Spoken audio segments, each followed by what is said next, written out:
E aí pessoal, beleza com vocês? Espero que estejam se cuidando, estejam todos bem, né? E estou extremamente ansioso para as nossas aulas presenciais. Na aula passada, né, da semana passada, que deveríamos ter aula, né, eu decidi fazer um acompanhamento com aqueles alunos que estão com um número excessivo de pendências, né? Então eu deixei vocês um pouco mais à vontade, né, para que os outros também tivessem tempo para poder fazer as atividades que estavam com pendências. Então vejam só, em relação aos conteúdos anteriores, né, falamos muito bem sobre a tabela periódica, vocês tiveram acesso ao material, dando destaque a tudo isso sobre a estrutura da matéria, mais propriamente dito sobre a tabela periódica, né? Mas hoje, né, a gente vai dar destaque justamente o que a essas propriedades da tabela periódica, né? Ela tem propriedades, né? Então ela recebeu o nome de periódica devido aos períodos, né? Seguindo uma sequência, mas existem características que são bem diferentes e a gente precisa entender muito, tá? Porque o que é cobrado em vestibulares, em Enem, às vezes é justamente essas propriedades, não é nem você entender a tabela periódica, né? Saber toda a divisãozinha, mas é justamente conhecer essas propriedades da tabela periódica, né? Então vejam, né? Revisando aquela parte de tabela periódica, vocês devem lembrar, né, que existem grupos e períodos. Os grupos vão ser justamente o que? As colunas, né? Temos 18 grupos e temos os períodos, que são as linhas, que vai de 1 a 7, né? Justamente fazendo referência às camadas eletrônicas da eletrosfera lá do átomo, né? Não sei se vocês estão lembrados. E a tabela periódica ela vai se dividir em grupos, né? Fazendo uma revisãozinha aqui, ó. Temos os metais alcalinos, os metais alcalinos terrosos, os metais de transição, os semimetais, os não metais, os gases nobres, os lantanoides, os actinoides e boa parte dos elementos químicos da tabela periódica aqui são metais, né? Caracterizamos até as características aí dos metais, o que é que eles fazem, como eles são utilizados. Eu até tinha falado para vocês em aulas passadas, ok? Mas vamos lá, né? Se vocês quiserem acompanhar pelo livro de vocês, a partir da página 110 até a página 112, vocês podem fazer uma leitura complementar como uma forma de pesquisa para poder acompanhar todas essas propriedades aí da tabela periódica. E em seguida, no finalzinho, eu passo a atividade dessa semana. Então vejam só, né? As propriedades periódicas dos elementos químicos são aquelas que vão apresentar um valor crescente, né? Eu não sei se vocês lembram que quando a gente estava vendo a relação histórica dos elementos químicos da tabela periódica, a gente tem uma ordem crescente, né? A tabela periódica ela é organizada em ordem crescente do seu número atômico, né? Ó, 1, aí vem 2, aí 3, 4, 5, 6, 7. Isso aqui, pessoal, está totalmente relacionado com o número atômico. Então veja que é em ordem crescente, tá? Isso é uma propriedade periódica. No entanto, se a gente não vê uma regularidade nessas variações, em alguns valores de algumas propriedades, a gente tem o nome de propriedades aperiódicas. Do grego a vem de não, significa negação, e periódicas períodos, não períodos ou não sequências, né? Não é tão bem organizado, né? Isso vai depender de outros fatores. Mas a partir de agora a gente vai estudar propriedades periódicas, né, que vão seguir justamente os períodos. A gente já falou um pouquinho sobre toda essa organização da tabela. E a primeira propriedade periódica que temos é o raio atômico, tá? O raio atômico ele é difícil de ser medido, no entanto, considera que o seu tamanho, ou para saber o raio atômico de um determinado elemento químico, é a distância entre os núcleos dos átomos dividido por 2. Então, são átomos vizinhos que você vai medir a distância entre esses dois núcleos dos átomos vizinhos para justamente saber o raio, tá? Mas propriamente dito, o raio atômico vai ser o o tamanho desse átomo. Vejam aqui, ó, que o hidrogênio, ó, bem pequenininho. No entanto, quando a gente já pega aí o frâncio, né, que é esse último aqui, veja que é bem maior. Mas por que isso acontece, professor? Porque é o seguinte, a partir do momento que eu vou aumentando, né, o meu número atômico, o número de camadas eletrônicas na eletrosfera vai aumentando. Então, consequentemente, esse átomo será maior. Então, aqui, vejam, por exemplo, a gente tem um elemento aqui com um número atômico de 5, como o boro. No entanto, a gente tem esse aqui, o unidrítium, que apresenta um número atômico de 113, perdão.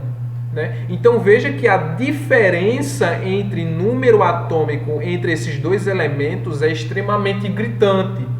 Então, consequentemente, ó, o boro vai ter poucas camadas na eletrosfera e o unidrítium aqui vai ter muito mais camadas. Então, consequentemente, esse átomo será maior. Tá? Mas para vocês entenderem bem o que é que acontece, então vejam só, em relação ao grupo, a ordem crescente ela vai de cima para baixo e da direita para a esquerda, viu? Então vejam aqui, ó, de cima para baixo, da direita para a esquerda. Isso o tamanho, viu? Do menor para o maior. Então o tamanho do raio atômico do menor para o maior, de cima para baixo e da direita para a esquerda, viu? Isso, do menor para o maior. Não sei se vocês perceberam aqui, aqui é do menor para o maior, veja que aumentou. E aqui também é do menor para o maior, tá? A próxima propriedade que eu tenho aí, né? Isso aqui só foi para representar melhor, né? O tamanho aqui, ó, veja, ó, certo? Aqui, ó, até do outro lado, né? Para vocês não ficarem confusos, ó. De cima para baixo, né, do menor para o maior e da direita para a esquerda. A próxima propriedade da tabela periódica que eu tenho é o raio iônico. O raio iônico, vocês já sabem o que são os íons, né, que é a perca ou ganho de elétrons. E o que foi que eu falei para vocês? Que os átomos eles vão aumentando a partir do momento que o número de camadas da eletrosfera também vai aumentando. Então, se um átomo ele tem a tendência de perder ou ganhar elétrons, se ele perder ou ganhar, quer dizer que o número de camadas também pode diminuir ou aumentar. E com isso o raio atômico pode diminuir ou aumentar. Vejam, por exemplo, o sódio aqui, né? O sódio ele tem um raio atômico de 180. No entanto, ele perdeu um elétron quando foi fazer uma ligação química com outro elemento lá, e veja que ele perdeu uma camada eletrônica. Se ele perdeu uma camada da eletrosfera, quer dizer que o seu raio diminui, então esse átomo vai diminuir, certo? Então veja, ó, veja esses outros elementos aqui, ó, veja o lítio, né? Ele perdeu e agora ficou aqui com essa bolinha vermelha, né? E assim sucessivamente. Então, por exemplo, ó, o outro exemplo que eu tenho aqui é o cloro. O cloro tinha um raio atômico de 100, certo?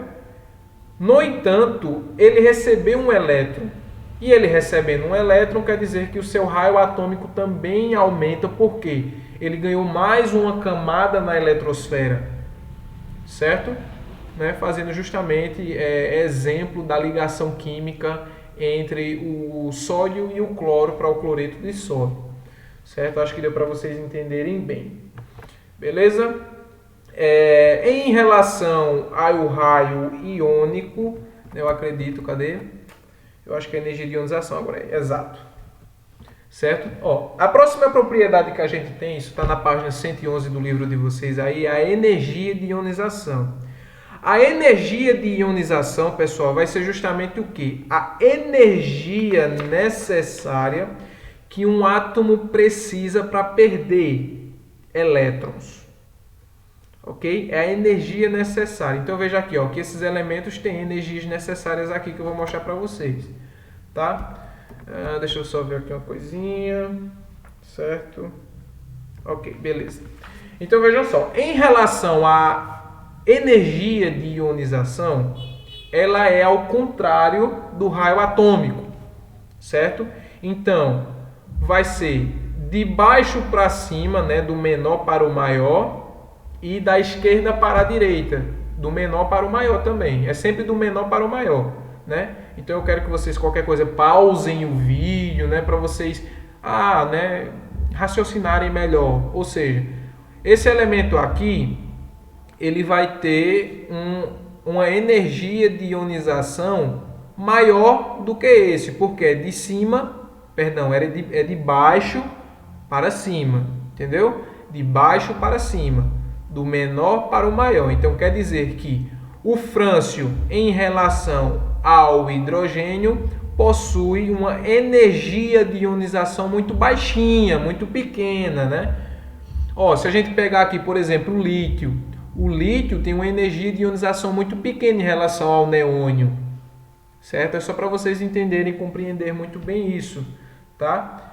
No entanto, né, cada um desses elementos químicos da tabela periódica, eles vão possuir diferentes tipos de energia de ionização. A gente tem a primeira energia de ionização, a segunda energia de ionização e a terceira energia de ionização. O que é isso, professor? Que dor de cabeça é essa? Vejam só.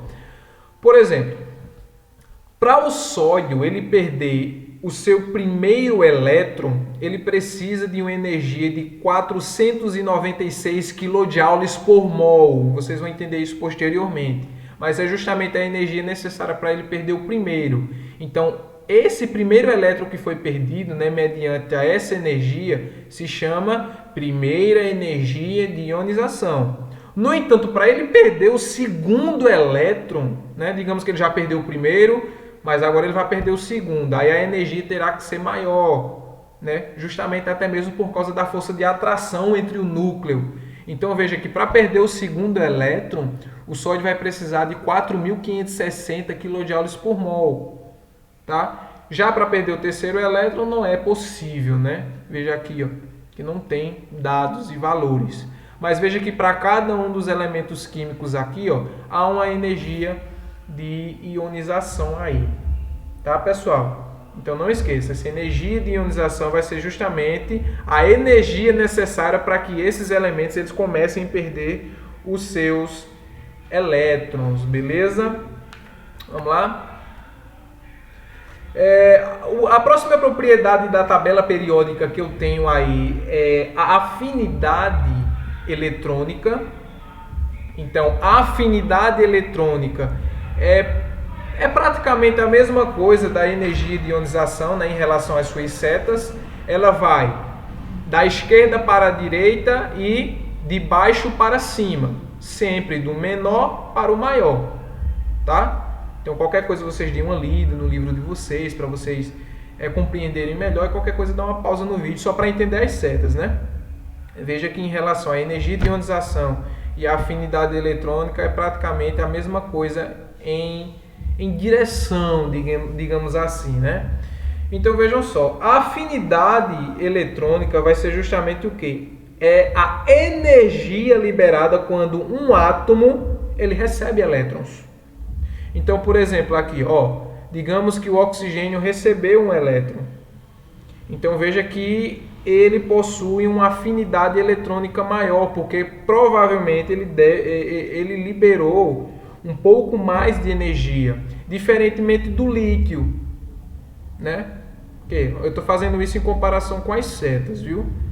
Então veja, esses elementos que estão aqui e esses aqui, né, mais em cima, eles possuem uma afinidade eletrônica maior. Então não esqueçam, a afinidade eletrônica é justamente o quê?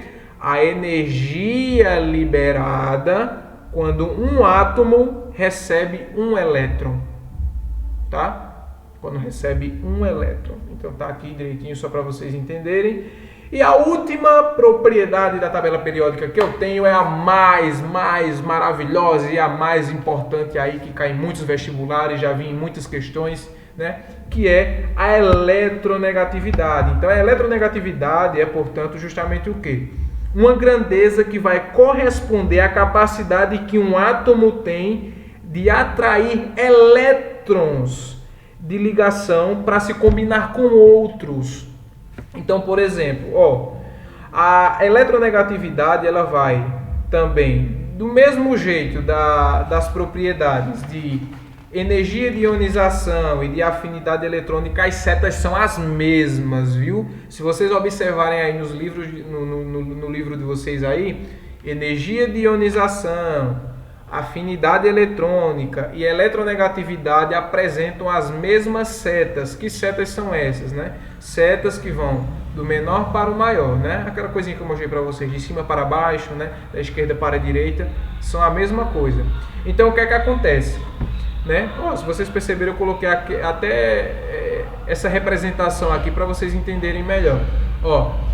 Veja que esses átomos que estão aqui desse lado, eles apresentam valores maiores.